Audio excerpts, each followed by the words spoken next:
जंगल में आज बिट्टू बंदर और उसके बड़े भाई में लड़ाई हो गई। सभी लोग ये देखने उनके पास खड़े थे कि कौन जीतेगा। कल्लू कौआ सभी जगह उड़ उड़कर उनके बीच होने वाले मुकाबले की घोषणा कर आया था और अब वह मोरों के झुंड को भी यह खबर सुना रहा था। अरे सुनो सुनो सुनो, जंगल के इतिहास में अब तक का सबसे बड़ा मुकाबला होने जा रहा है। तुम लोग भी आकर देखना चाहते हो तो चलो, आओ पुराने खंडहरों में, चलो जल्दी। कौवे की बात सुनकर मोर ने कहा, कैसा मुकाबला और किसके बीच? बिट्टू बंदर और उसके बड़े भाई के बीच, दोनों के बीच आज जबरदस्त मुकाबला होने वाला है। जल्दी चलो, मुकाबला शुरू होने वाला है, चलो जल्दी। इतना कहकर कल्लू कौआ वहाँ से उड़ गया। मोर भी उसके पीछे पीछे पुराने खंडहरों तक आ गया।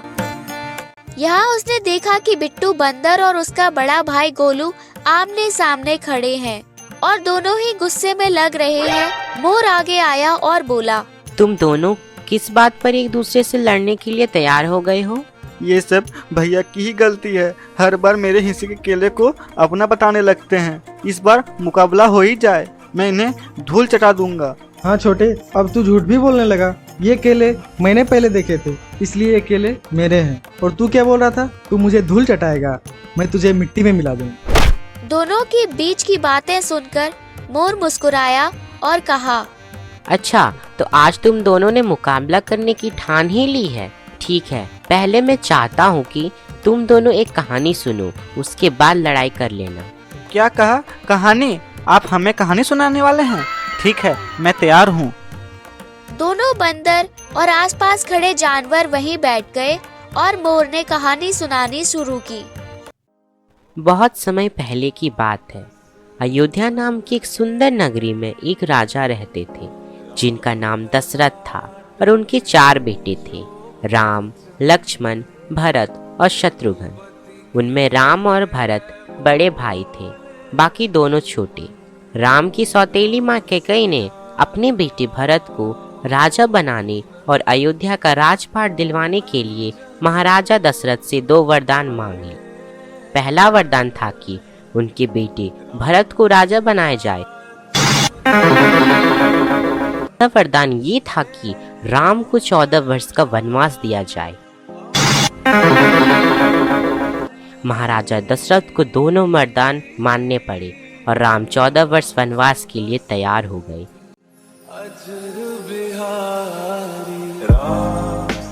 राम के साथ उनके भाई लक्ष्मण भी जाने लगे।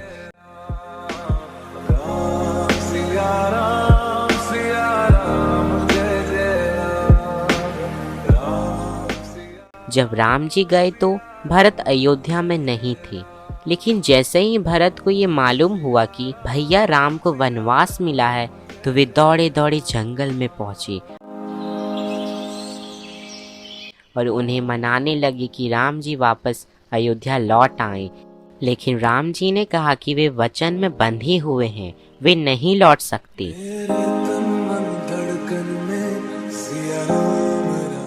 उसके बाद भरत जी ने राम जी के चरण पादुकाएं ली और उनका ही राज्याभिषेक कर खुद राम जी का सेवक बन राजकाज संभालने लगे।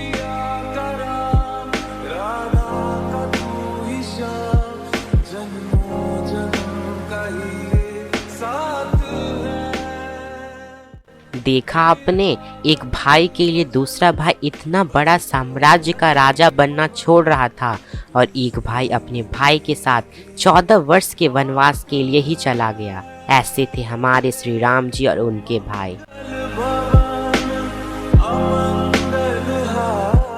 अच्छा चलो, अब बातों बातों में बहुत सा समय निकल गया, तुम लोगों को मुकाबला शुरू करना चाहिए।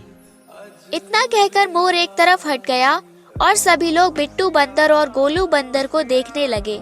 लेकिन बिट्टू बंदर और गोलू बंदर तो एक दूसरे को ही देख रहे थे। क्या हुआ?